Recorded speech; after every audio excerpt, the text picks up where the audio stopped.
Ani barsiisaa yuunivarsiitii. Doktara Adunyaanaan jedhama. Hojii koo sirriitti hin jiru. Maaf akka ta'e beektaa? Hojiin koo madaa keessa koo laanuuf humna hin qabu. Maal madaan keessa geeti? Doo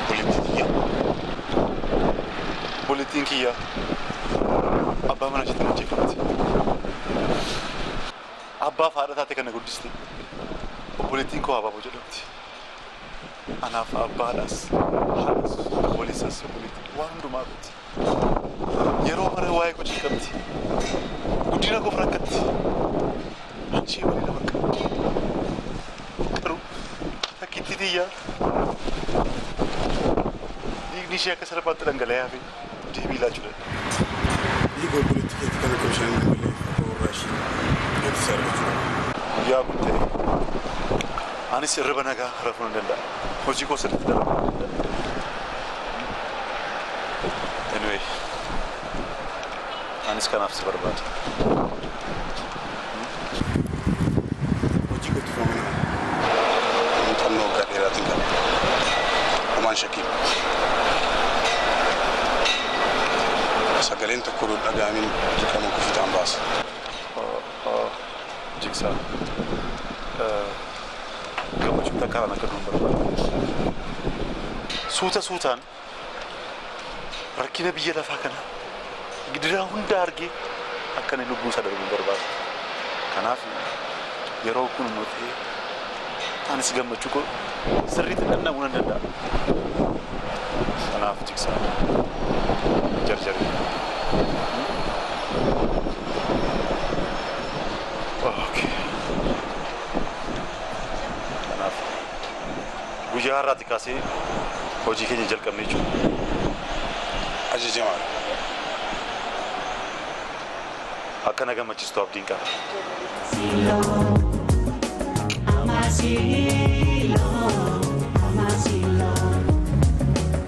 Amaasiloo.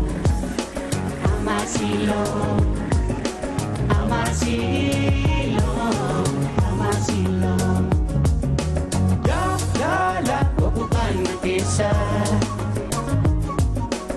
Jaalala dhibame wayiwaatan mul'asa. Jaalala goguukaan keessa. Jaalala dhibame wayiwaatan mul'asa.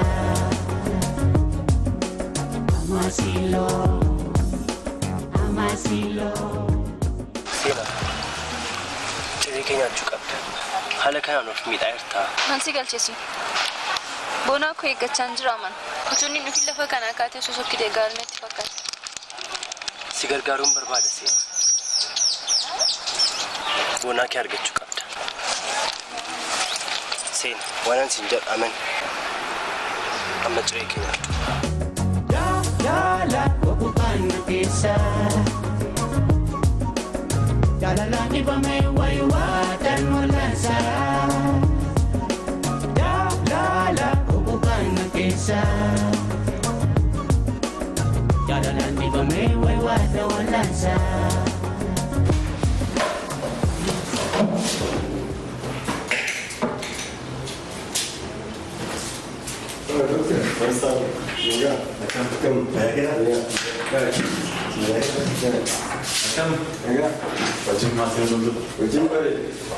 Gandas berfintre polgera turte bilbasi mena bilang kasih ya bisa masalah kesini masalah tu Berkum immunologi kena fonde berkum. Amma marah tu. Jika magar dewi semua facci sanjara ya konstable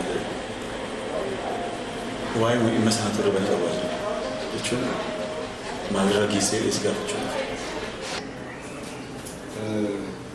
Ila kalatti hundaan yaalaa jira. Gabaan gammaatti ragaa qabatamaa jirti. maal jecha jirta konstable yakka jecha namaati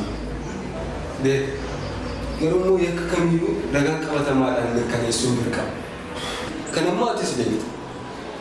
konstable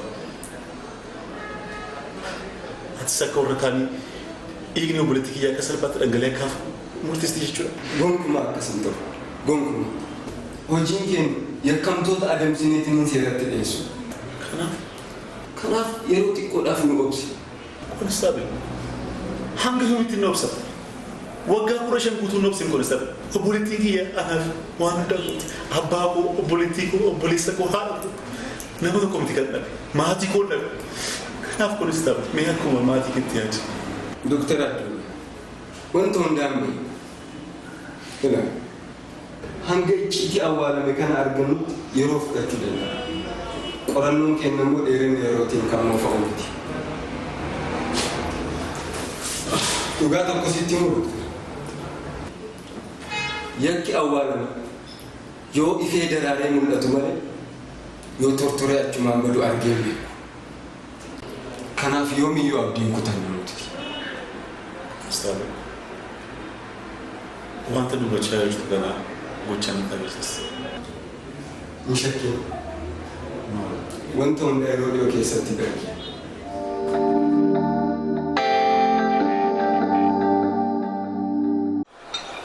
Annan siin jedhu.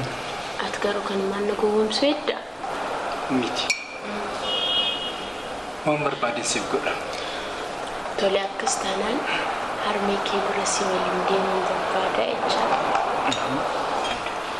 Kun akkamitti ta'uu danda'a? Anoo ajaja kee kabajuuf miti kan deemu. Akkas taanaan fedhiin qabdu jechuudha. Harmee amansiisee daddafnee akka wal fuunu haala mijeessuuf jechuu kooti kan biraati miti. Kanaaf guyyaa cidhaa keenyaaf uffata uffannu filachuu qabna. Ammayyaamu kan aadaa. Ibsituu naan jettee maqaa kee? Inni maqaa gosa beeksisuuti.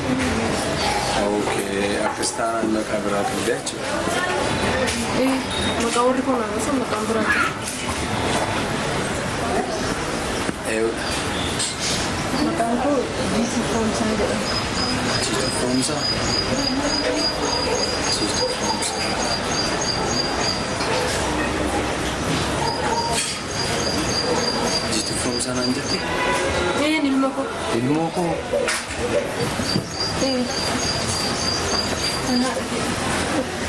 Ati haadha keetii? Jiituudhaati? Harmee koo kee? Maalum? Achinarraas? Ifama kanaa gootuuf dhufu. Hangi horaa gaafa nuuni rakkoo meeqa arginu guyyaa tokko illee nuu bilbiltee hin beeku. Abbaan keenya hanga sana gaafa nuuni duukaa rakkatee biyyoo nyaatee nu guddise eessa turte?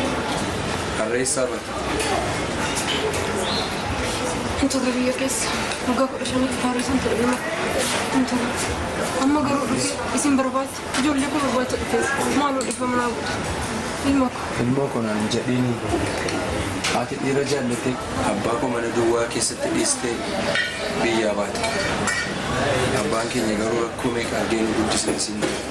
Nuun haadha hin qabnu haati keenya duuteetti. Akkas isin keessoo fi dhufee maaloo ilma koo naa deesse. Balleesseera ilmoo koo. Maaloo naa. Jiine. Innunis.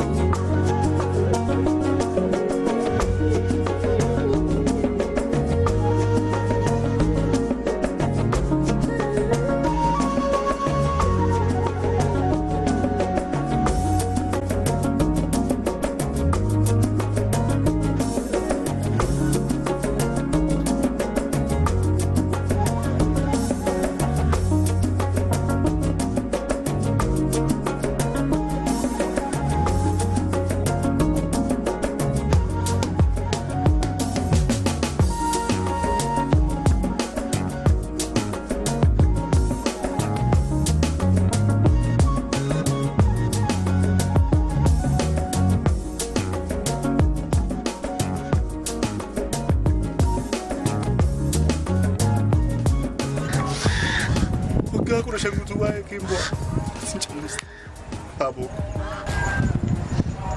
boqonnaan dhabe hiriyaan dhabe gaafa safara dhufu yaadi koo rakkinni kun naaf salphate tun amantaan hin ta'e guyyaa masan hin dagadhaan jireenya isheef hin jiraattu waa'ee koof jiraattu gaddi baay'ee ta'e mas gadda fida irraanfachuu qabda. Egaa.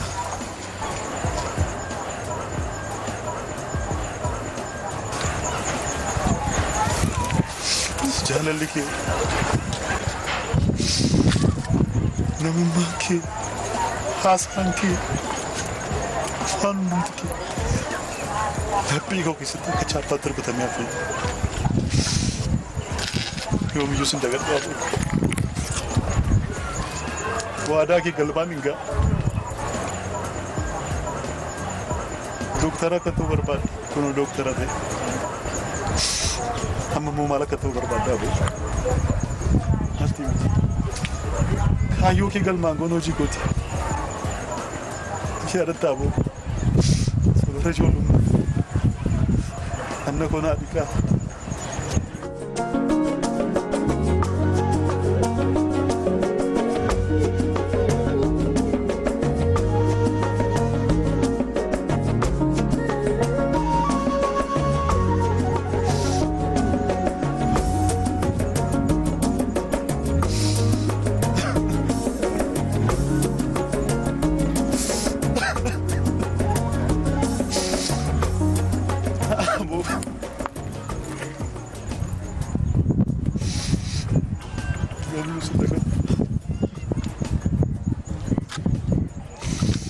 waadaa kee galmaan hin gaabu haroo kubbaa taphan haroo nan kochiis ta'u jireenya naan galleetu jira attumii sana kochis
Osama kaatiideen tisirraa bareeda. Nama beellameen eegaa jira waan ta'eef kaa'ideen. Bilise.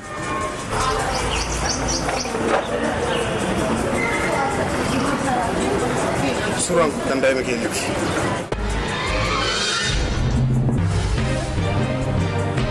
Bareeda. Ta'e suuraa mucaa kootee akkamitti argachuu dandeessa? Eenyu ati? har'a mana barumsaa akkabachiisaa waliin oola. Jechuun naagalaan jiru waan taasaa jirtu namicho. Inni abbaa warraa keetiin bareedu turanitti. Sanatti naasa'e. Si tajjeesee abbaa manaa koo? Amma dirqama sii kennamu jira. Dirqama maalii? Dirqama Ama siif kennamu kan ammoo poolisiittanii maa nama nu hordofsiisaa asiif achiin jedha jennaan lubbuun daa'ima keetii kanuma akka abbaa warraa keetii sin ta'a hin gaabbita. Waan barbaadan kun godha. Jalalaan dhibamee wayi waatan mul'ansa. Jaalala kukuu kana keessa. Jalalaan dhibamee wayi waatan mul'ansa.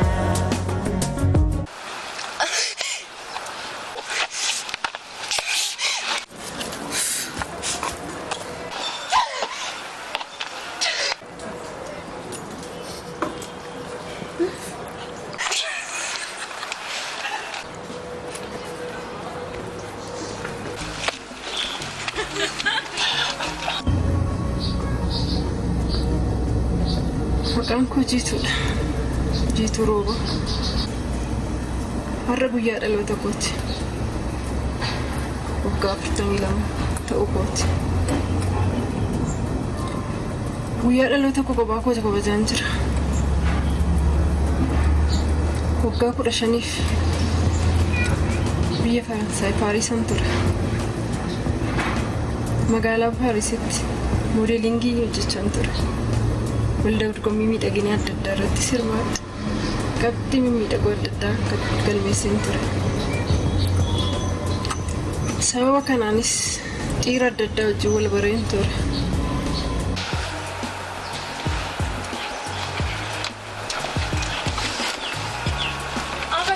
Har'a dallaan kun ajaa'iba oduu kanaatiin machooltee nagadaa jirti sin garuu man dhageenya. Maaloo maloo baanduu filamaatu ta'e natti mee ilaala. Barataan hunduu oduu kanaan nuliif gadi fiffiigaa jiraam. Maal dubbii dheerista nutti mikaa? Afachitti nima. Gonkumaa siin ta'u hin danda'u abduun kee galma ga'u. Jirma tokko galma ga'u hin danda'u abduun kee. Galma kee. Jalalaan dhibamee wayi waatan mul'ansa. Jaalala kukuu kana keessa. Jalalaan dhibamee wayi waatan mul'ansa. Amaasiloo, Amaasiloo, Amaasiloo.